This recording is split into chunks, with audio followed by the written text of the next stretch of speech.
Welcome to Soul Sync, a sacred space for women of color navigating the in-between.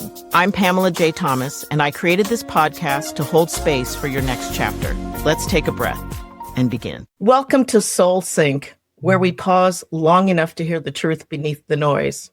I'm your host, Pamela J. Thomas. Today's episode invites us into another conversation about navigating life's transitions, and I'm so excited to be able to introduce you all to Lachrisa Grandberry. She's an actor, writer, and speaker.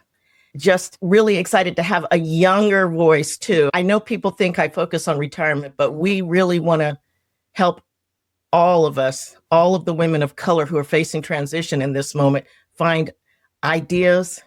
Know that you can get through by hearing other people's stories. Welcome, and thank you so much for being here, Lachrisa. Thank you for having me. Yeah. So before we dive into the conversation, this is going to be a good one, y'all. But before we dive in, let's take a breath together, just to get ourselves centered and help the audience get centered too, so we can take in all the goodness. So take a seat, whatever's comfortable for you. Make sure your feet are planted on the ground. And have a sense that you're supported by whatever you're sitting on. Let's take a breath in together. Hold it for 1 second and exhale through your mouth. Let's do one more of those. Inhale. And exhale through your mouth gently.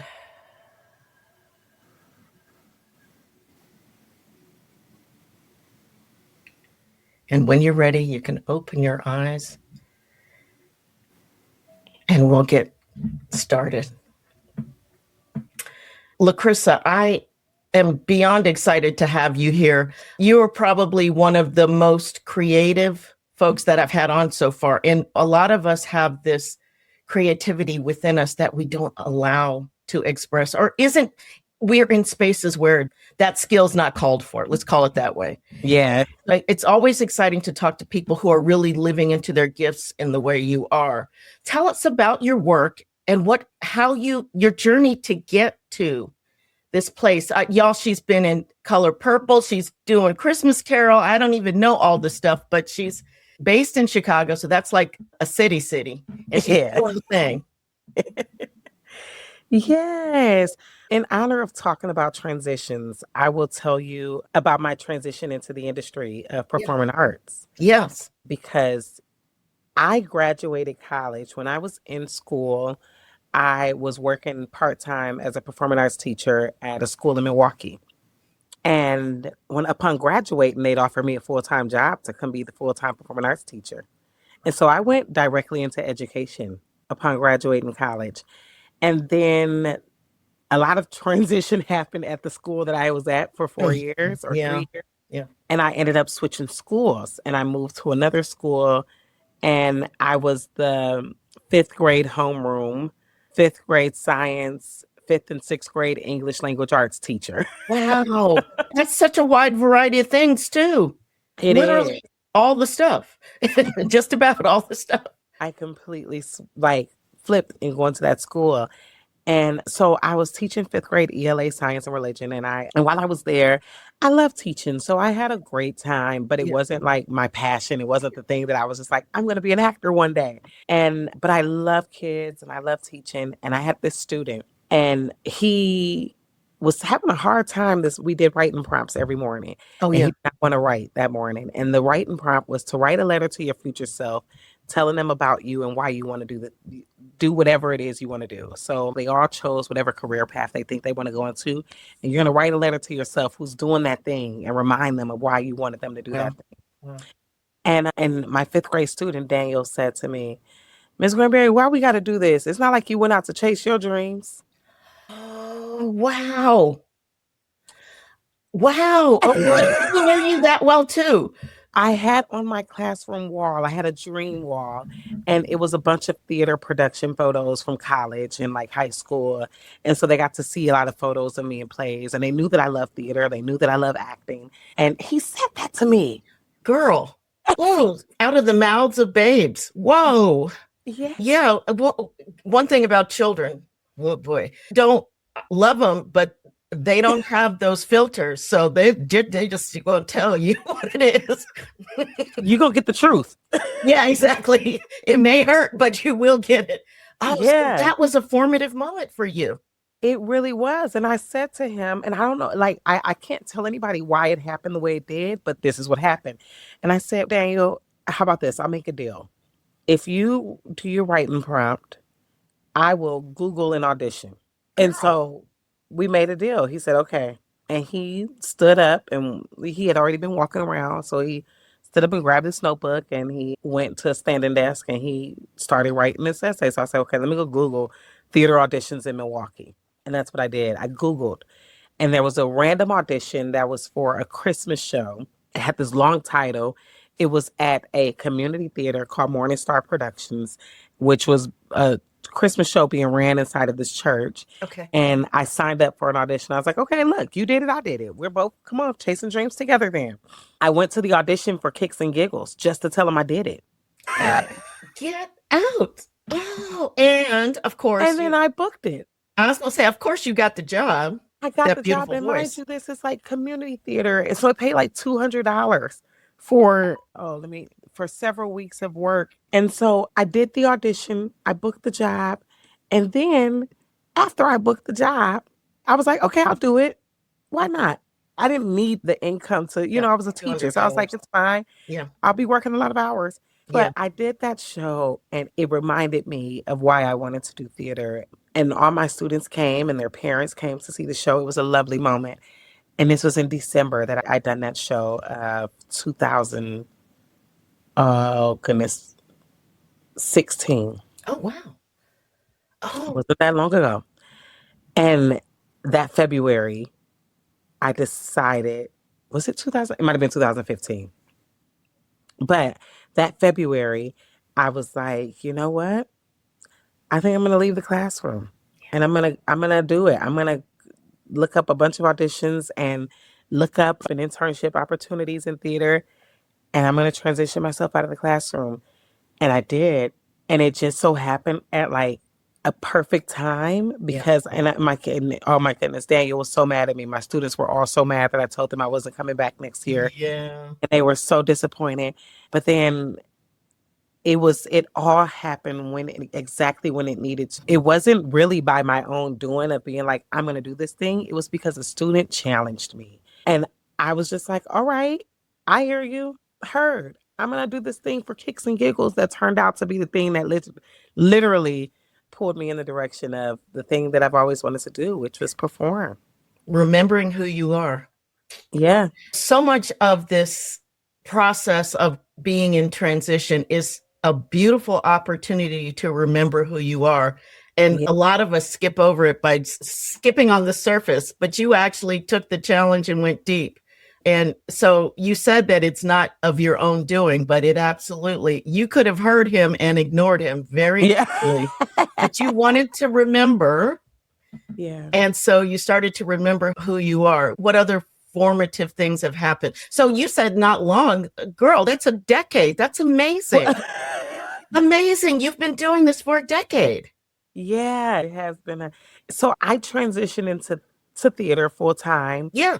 The end of that school year, and I went directly into a fellowship program at First Stage in Milwaukee, which was a theater and teaching fellowship, which was like perfect for me, who had been a teacher. Yeah. To still go share in multiple classrooms, but also be performing at the same time. And from that fellowship, I have just kept going. And so 2 years later, I moved to Chicago. I had an agent and I had been coming back and forth. And I think that the transition from leaving Milwaukee to coming to Chicago was also one that which is crazy. It scared me. It scared me, but it excited me. I was thrilled. I was like, oh, I'm going to do it. I remember when I was in college or when I was in high school and I was planning to go to college, because a lot of my life, my childhood was bounced around from home to home, or that's really it, home to home to home, group home, foster home, whatever the case, whoever had me win, because I spent so much time doing that in my high school and childhood years. I was afraid to go to college out of state. Got it. And I was afraid to go to college out of state because I was like, what if I am not able to sustain? What if I can't take care of myself and I don't know people there? And I don't like even to Chicago. I'd apply every college I applied for, I got into. And I really wanted to go to Columbia in Chicago because Columbia was really known for the arts, but I was afraid. And so I didn't do it. I stayed in Milwaukee and I went to a small school and went to Wisconsin Lutheran College in Milwaukee. And it worked out great. And I got what I needed. Yeah. But after into the industry, I was like, you know what? I don't have to be scared anymore. I'm going to do this thing. It is scary, but it's also thrilling and it's exciting. And I'm just going to take this leap. And I moved to Chicago. Yeah. And I think that transition was one of the best things that ever happened to me. Yeah. No, and it's like really close to Milwaukee, which is really funny. But having been here now for many years, I've been like, oh, I can go anywhere. Yeah. When you overcome a fear, it's so powerful, even if it's a smaller one, but your fear of leaving Milwaukee was not a small one. You had many very sound reasons to be fearful about moving again. Yeah. However, overcoming a fear one time, it's amazing how these things start to ripple in your life and you can start to see bigger things for yourself and see yourself in different situations and all that. That's so beautiful. How did you get there though? How did you, like, what were the tools, or did you just all of a sudden overnight go, oh, let's just do the thing? The tools that got you there. Yeah. Or if you didn't. Black women. Okay, too, but. Black women. Yeah. Okay. So you had the supportive community. I really did. I have some amazing mentors. I have, even while in college, my first two mentors that I got in this industry, both live in New York. But they are so great. And they were like, hey, we want to connect you with people who are closer to you so that you can be closer in community and get what you need. And so my first mentor introduced me to one of my most active mentors in this industry. So it's Zion Love and Nakia Mathis, and then they introduced me to Melody Batts, and then Melody Batts really took me under her wings, and Malkia Stampley. And they all just was like, we got you. And they were like doing everything. Yeah. Like Melody was working with me, coaching with me, and she was figuring out my move to Chicago. And because she lived in Chicago and grew up here. So she was like, oh no, you're good. And Zion was coaching me. Like they were all hands-on in the journey. Yes. Being like, you got this, you can do this, you don't need to be afraid. And we got you. And they really did have me, and they prepped me in every way possible, not just for moving, but to be in this industry. I will always, shall always credit them. There's a poem in my book called, let's see, do I remember the name of it? But it's The Seven, and it's at the end of this book. But The Wonderful Seven. Oh, those are your mentors. These are my mentors, and they're all listed at the bottom: Nakia, Zaya, Melody, Christina, Malkia, Alexis, and Rhodey. Beautiful. Seven's a wonderful, in numerology, seven's a very powerful number, my dear. And so what I love about this story that you're telling here is you are the epitome of the power of community to transform lives. Yeah. And in this moment in time, it's just really critical that we as Black women in particular start to find our people and build community, because if we can't take care of what we need and create what we need, if it wasn't clear before, it should be clear now. Yeah. Nobody else is going to do that for us. Yeah. So if we're going to do the thing, let's do what works for us. Let's build structures that are meaningful and supportive of us. Yeah. Yeah. And I know you know about other communities too. And it's not, you don't have to find a community. You can find many communities that support different aspects of your life. And I know you're doing that, because I know we're in a community together too. Yeah. I believe in a tap in. Yeah. I really do. I think the thing that has been the most consistent in my life is sisterhood. Yes. And I've had it. So one of the other transitional moments in my life that I did not know then, but as I reflect now, I look back to when I was 12. When I was 12 years old, my mother was in the process of having her kids removed from the home. And I didn't want to go to a random home. And I remember the social worker being like, you could stay with a family member. And so I left before they could take us. Yeah. They did come and take my other siblings, but I left the house. And I went to go live with an aunt and then another aunt and a grandparent. But I went and stayed with a couple of different people. And at that time, I had also summer prior had just joined a dance camp. And I was in this dance camp for the summer, and it was their first time doing it for kids. This was in 2007. Oh, yeah. And it was the first time they had the camp for kids.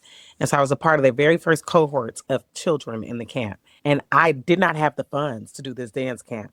But the church that I was growing up in, my godmother, she bought water bottles and beads. And me and my god sister were like selling popsicles and stuff on the side of the street. We did not raise the money. But one day after church, my pastor came and he was like, handed me an envelope. He said, I hear you want to do a dance camp.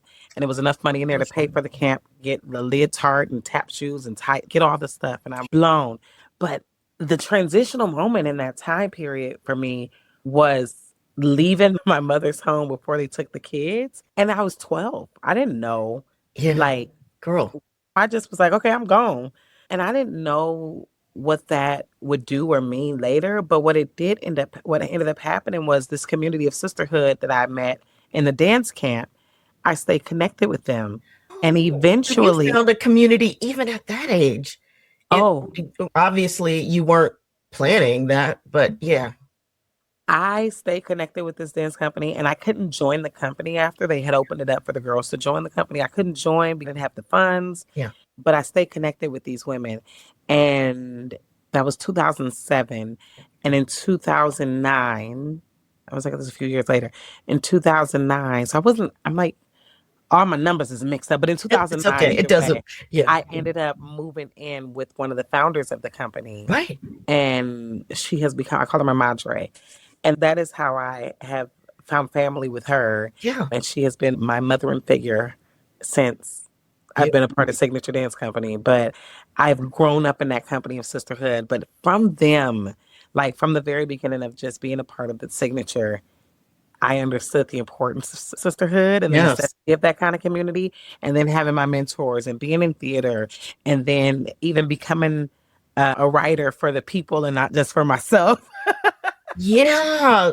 Look, I wanted to ask you, let's talk about that, because so many of us have not gotten to the point where we realize that our voice needs to be heard by others. Mm-hmm. Yes, we can write for ourselves, but our ministry comes when we learn to share our voice with others. Yeah. And for you, that's singing and acting and all of that, but that book too. Tell us a little bit about that journey and how you became an author. I know you've been writing for yourself forever. It sounds like it. I don't know you that well. I wasn't with you the whole way, but I've read about you. You're on the right track with it. Yeah. So Shredding Rugs is the name of my book. My little book baby. Beautiful cover. Thank you. The artwork by Christina Costa Robinson, who's one of my mentors. Yeah. But from a young age, I wrote down a lot of poetry. I was a kid in school and I loved books and stories and I loved poetry. And I love spoken word. Yes. I remember like YouTube and spoken word artists, and I would listen to them and I was like, yeah, I have all these feelings. I need to do something with them. And so I would write it down. And when I was younger, I don't know that it stopped, but when I was younger, a lot of my spoken word was colorful language. Yeah. Yeah. Write it down. A lot of people have that approach to the spoken word. That's right. Write it down. And so I look back at those notebooks and I go, wow, Lachrisa, you're really feeling something. But sometimes it's appropriate words for the feelings. So yeah. And so I wrote all these things, but they were just for me because I was like, I just have these feelings I need to get out. Yeah. And they had something to say, but I didn't think it was for anybody else. And it wasn't until, honestly, a few years ago, probably about like 2021. Okay. Like not that long ago, I had been in therapy and I had this epiphany moment. And it's one of the notes to self in the book where I had a moment with myself where I was talking to a friend and I said, I'm not sure why I was granted access to healing in this godforsaken world, but I'll be damned if I let it go to waste. And I think it was in that moment and in that conversation that I realized, like, if I want other girls to be free, if I want other women to know that healing is possible, that they can meet a version of themselves that they've only dreamed about or don't even have the capacity to dream about, then my story can't just be my own and my words can't only belong to me. Yes. But the way you have a ripple effect of healing is that this sort of naked and free in front of the world, unashamed, where it's like a very vulnerable and scary thing to go, here I am, here is me. Yes. All the broken parts and the parts that's glued together and the parts that are still a little shattered and the parts that are found that look whole again. Here is all of me. Yes. In a way that shows people the person in front of you, there's so much more to her. Yes. And I think one of the most amazing things that have come from this book is people who have known me for years. I have a friend who literally texted me. I'm going to see if I can share it with you. But after my book came out and she'd attended the virtual kickoff event, and then she texted me and she said, I apologize for texting you so late, but I just wanted to tell you that you are effing amazing. Yeah. I had no idea you went through all of that. And the amount of strength and courage and resilience you have shown in just a few words that you spoke is remarkable. But I was like, oh, people see you at the surface level. Yes. And they think, oh, look at this girl who's just so happy and joyous. I wish. And they think it's not accessible to them or it's impossible for them because they're going through hard things or they haven't worked through whatever it is, whatever is holding them hostage. And so to see me beyond the surface level, anybody who does not know me for real, to be able to see the smiling girl, but also to read this book and say, no, ain't no way. Powerful stuff. It's powerful stuff because when we see others that have made it through, there's nothing like that type of encouragement to know they have been through what I've been through. Because we all think we're out here alone doing this thing. Yeah. We're not even designed to do all this stuff alone, but we don't quite realize it. We've been told some other things that we're independent entities. We're all connected. And the sooner we get it, by the way, the sooner we, as Black women, is because the world has told us there's only room for one or two of us everywhere we turn. And so we've been trained to think we're in competition with each other. But when you know who you are, and I know you know this, when you know who you are at the depth of your soul, there's no competition. We all have unique gifts we're bringing here and a unique voice. And the sooner we find our ways of collaborating and sharing, and not everybody's going to be in the same space all the time, but you navigate through spaces and situations and communities and all of this. And as soon as you realize you're not in competition with anyone, it changes everything. Yeah. Well, I'll tell you this, one of the most, beyond the whole competitive mindset, one of the most amazing things that happened for me this year was, so I've spent every summer, and I have to give a sort of preamp to this statement because I've spent the last 8 years working in Door County, Wisconsin. Okay. I work for a theater company up north. I love my theater company, love working with them. And all of them know this about me. Yes. I also am often the only or one of very few Black people up there. Yep. It's a very white county. Yes. And I have done a lot of work in trying to bring more people of color up north, which has been a wonderful thing as well. However, this past summer was the first time I didn't go up north, which I met Bird up north. Yeah. Who published my book. And so great things have come from being up north. Yeah. And great connections. Yes. But this summer was the first time I didn't go up north because I stayed in Chicago to do The Color Purple at the Goodman. And my word, I got done with the season and my theater company said, well, we're doing these shows and we really want you to come back next year. And I said, I got to pause. I don't think I can come back next season. Not that I won't come back again ever. I'll be back up north. I love it up there too. Yeah. I said, but I got to pause. I just spent the summer in Wakanda. Yeah. I just spent the summer just overwhelmed by Black, beautiful, magnificent, phenomenal magic. Yes. Like The Color Purple is The Color Purple for a reason. But there's a lyric when she says, it was like Black, seeing Black for the first time. And in this moment of my life, in this part of my career, it is really rare for a majority of Black working actors to have experiences where you work with Black cast all the time. Yeah. That is a special thing. Yes, it is. And it is a rare thing oftentimes because theater wants to be a task not for all sometimes. Yes. Yes. They think not all stories belong on stages. So it's hard. And there's very few Black stories. And so not everybody gets to have the experience of telling those all the time. Yeah. But the moment you do, I just was like, I want to be in more rooms where there's all Black creatives. I've never been in a room like that where you can go like fully release. It really is going to the cookout. Yeah. But it's all I'm with my people. That's right. We talk differently. We laugh differently. One of my favorite moments was, I think it was like 4 or 5 of us. We were on a break in rehearsal. Yeah. And we are gut laughing, like falling over each other. The only way Black people know how to laugh. Yeah. Like, you can't have that experience in any other room. And even if you have one other Black person, like it's the two of you, and it's like, okay, we can't be doing too much. We got to keep ourselves. But yeah. I think there's so much. So I say all that to say, like, when we embrace the power and the magic and the wonderfulness of who we are with each other and with ourselves, oh my goodness, what kind of rooms could we be in? And what kind of we have to create them. It is absolutely imperative that we create spaces for us to be in conversation, because those are the spaces that allow us to bring the fullness of who we are. That's how we remember. So you started by saying that a 5th grader helped you remember. Yeah. Those are the spaces where we start to remember who we are. And that's when we can tap into the divine power of who we were created to be. Yeah. Why we're on this planet. Yeah. And when we tap into that, there's very little. I'm not saying there's not struggles along the way.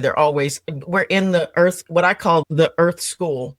It's not that it's without struggles, but when you tap into that piece, that's when you're living. Yeah. Yeah. So I'm so glad you touched into this, because it is not an exclusivity thing for us to be gathering so that we can really be the fullness of ourselves. Sorry, it isn't. It's a healing thing. There's all these things that it is.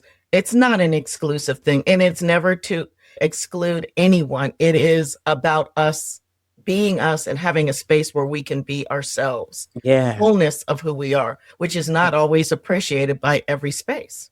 Yeah. We can bring it all there. And anyhow, it's just, these are the types of spaces where we can remember who we are. That's just the truth of it. And once we touch that place, all of a sudden the magic happens and we start to understand the way we need to move through the world and all of those types of things. Let me ask you this question.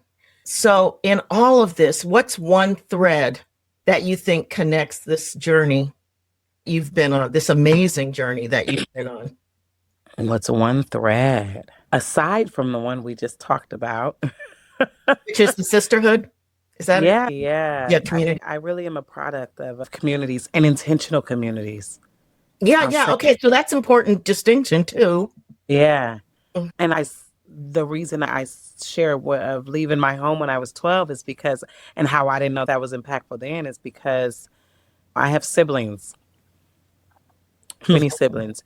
And sometimes people will ask, oh, how did you end up here? Versus where my siblings are great and we have all different paths and whatever.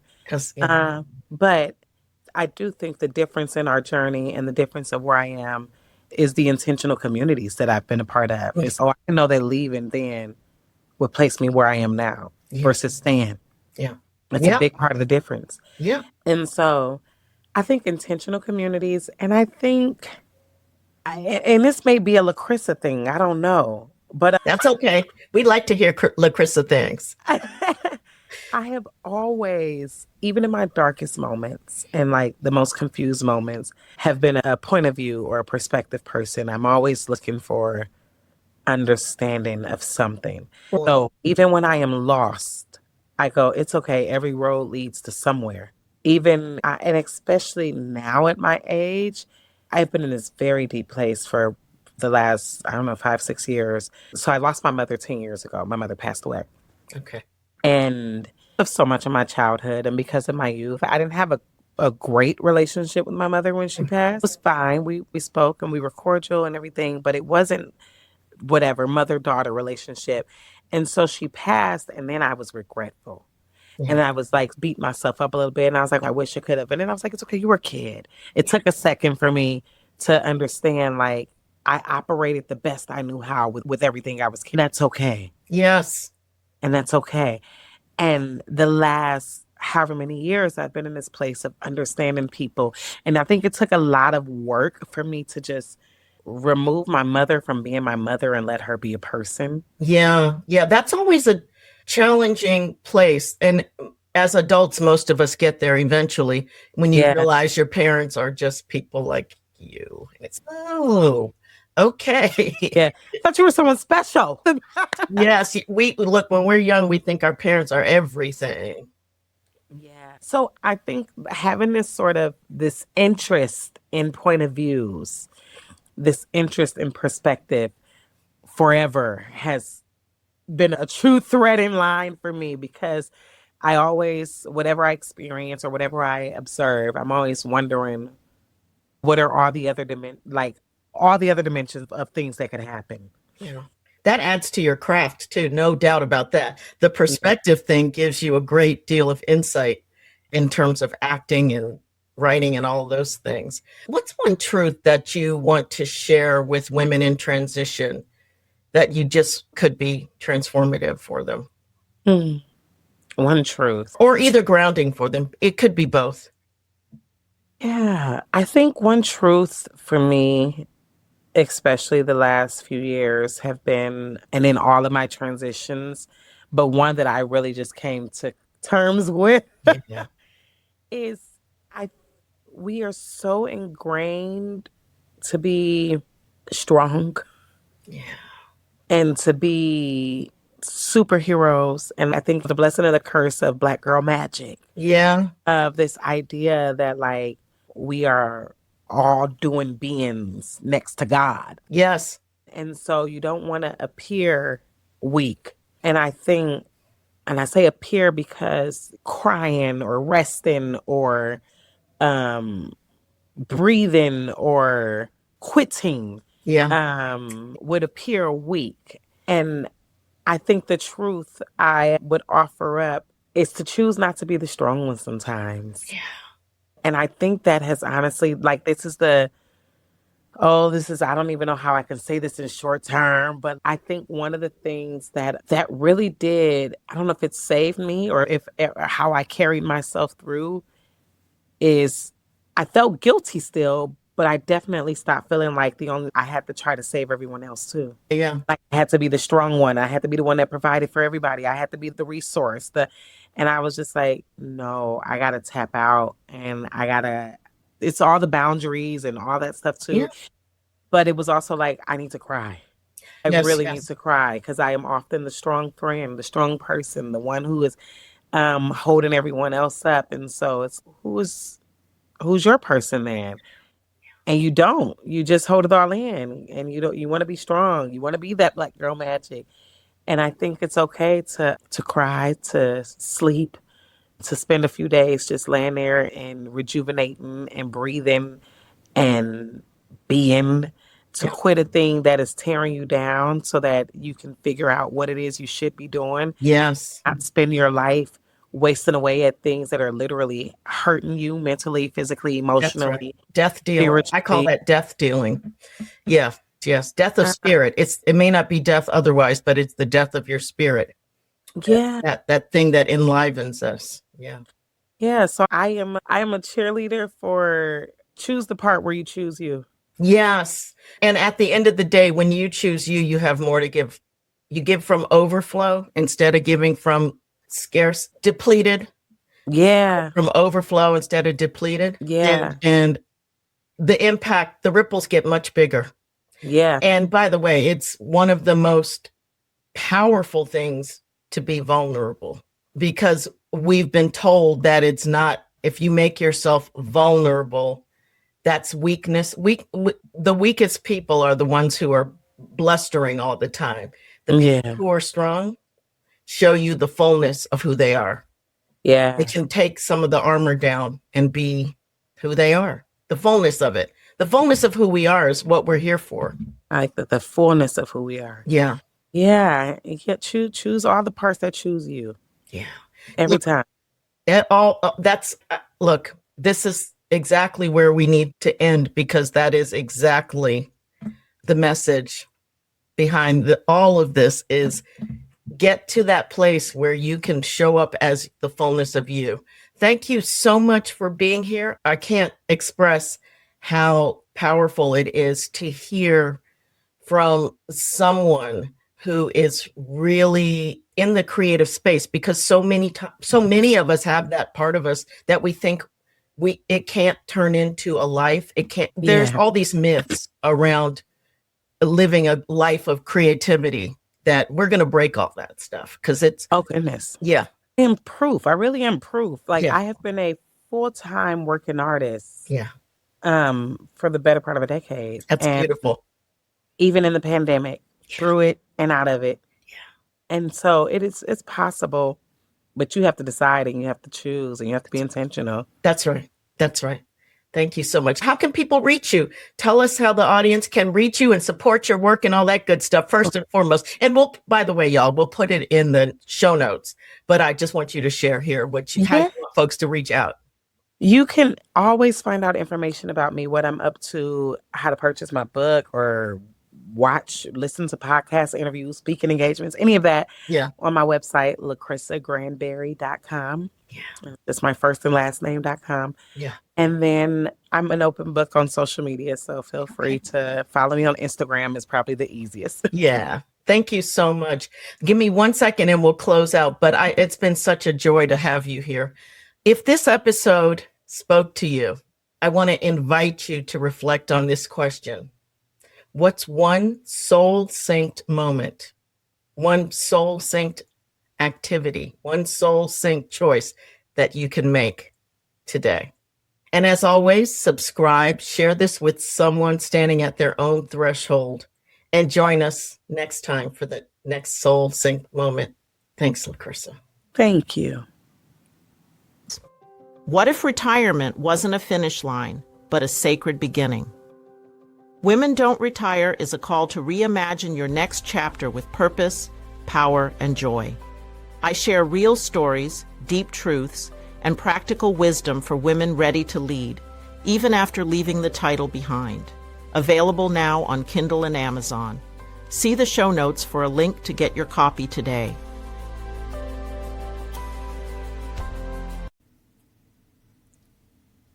Take a breath. Let your shoulders soften, clench your jaw, and drop gently into this moment. You don't need to bring anything with you right now. No performance, no plan, just presence. Because this episode isn't here to teach you how to do more. It's here to help you remember what's already alive in you and what's longing to move, if you'd let it.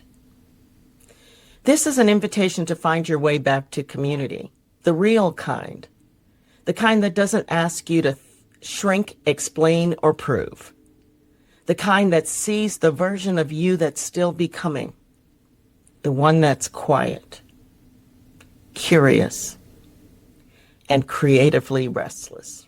If you've ever felt like your creativity was trapped under obligation, if you've ever felt the ache of wanting to be fully seen without being dissected or sold to, if you'd longed for a space where you could exhale and say, I don't know yet, but I'm listening, you're in the right place.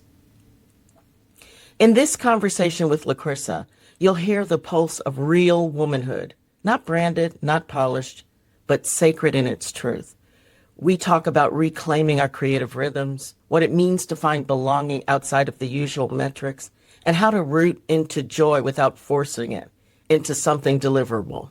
Let these words be a soft landing. Let this space remind you that you are not behind. You are not too much. You are not invisible. You are in process. And that's sacred. So wherever you are, walking, resting, hiding in the car between errands. Know this. There is a place for your creativity. There is a place for your wholeness. There is a place for your voice. Right here, right now. Let's begin. Thank you for sharing this moment with me. Until next time, stay soft, stay grounded, and stay in sync with your soul. Subscribe, leave a review, or share it with someone at their own threshold.